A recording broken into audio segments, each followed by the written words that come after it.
అందరికీ ఆషాఢ మాసం బోనాల పండుగ శుభాకాంక్షలు. శ్రీ ఉజ్జయిని మహంకాళి మాత అందరినీ కూడా సుఖ సంతోషాలతోని చల్లంగా చూడాలని మనస్ఫూర్తిగా కోరుకుంటున్నాము. అలాగే ఈ తెలంగాణకు వర్షాలు కొద్దిగా ఇబ్బందికరంగా ఉన్నాయి. ఆ అమ్మవారిని కోరుకునేది వర్షాలు బాగా కురవాలి, రైతులందరూ బాగా సంతోషంగా ఉండాలని కోరుకుంటున్నాము. మేము వచ్చేసి ఉజ్జయిని మహంకాళి దేవస్థానంలోని మాతాంగేశ్వరి మాత హక్కుదారులము. బోనాలు దించే కార్యక్రమము, రకరకాల కార్యక్రమం చేస్తుంటాము. మాకు ఈ యొక్క అమ్మవారికి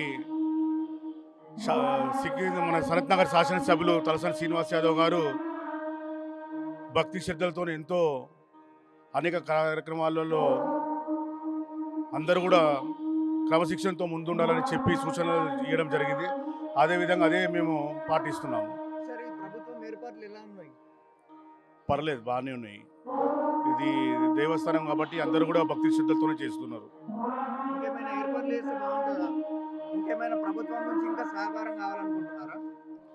ప్రస్తుతానికి అయితే అన్ని అధికారులు పెద్దలు అన్నీ చూసుకుంటున్నారు.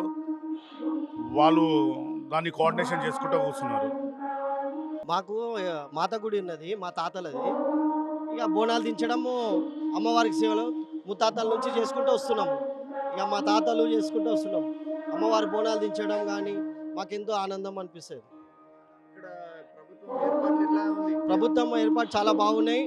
త్వరగా అందరికీ దర్శనం అయితేనే ఉన్నది. ఎవరు కూడా ఇబ్బంది ఏం పడతలేరు. 1 hour 2 hours అయిపోతుంది. అంటే హైదరాబాద్లో చాలా బోనాలు జరుగుతాయి. ఉజ్జయిని మహంకాళి బోనాలకి జనాలు ఎందుకు ఎక్కువ వస్తారు భక్తులు? ఎందుకు ఎక్కువ అంటే అమ్మ అడగంగానే ఇచ్చేస్తుంది. అమ్మ అడగంగానే ఇచ్చేస్తుంది. మీరు ఏ కోరిక కోరినా ఒక వారం లోపల అది అయిపోతుంది. ఇది 100% కరెక్ట్. సేవ చేయడానికి వచ్చినాం. మేము ప్రతి ఇయర్ వస్తాం. ఇక్కడ మా సేవస్ అందరు వస్తారు. సరస్వతి అది ఇదంతా గ్రూప్ మాదంతా సేవ చేయడానికి ప్రతిసారి ఇక్కడికి వస్తాం. మహంకాళమ్మ టెంపుల్ బాగుంటుంది. మాకు సేవ చేయాలనిపిస్తుంది. దేవుని దయ మంచిగా ఉంది మాకు. ఎవ్రీ ఇయర్ వస్తాం మేము. ఇప్పుడు 20 members 30 members వస్తారు. ఇప్పుడు ఇంకొస్తారు ఇంకా మా వాళ్ళు. నీ ఇష్టం 5:36. ఇప్పుడు ఐడి కార్డు లేనందుకు మేము లోపలికి వెళ్ళలేము. ఇప్పుడు ఐడి కార్డు రాగానే లోపలికి వెళ్తాం సేవ చేయడానికి.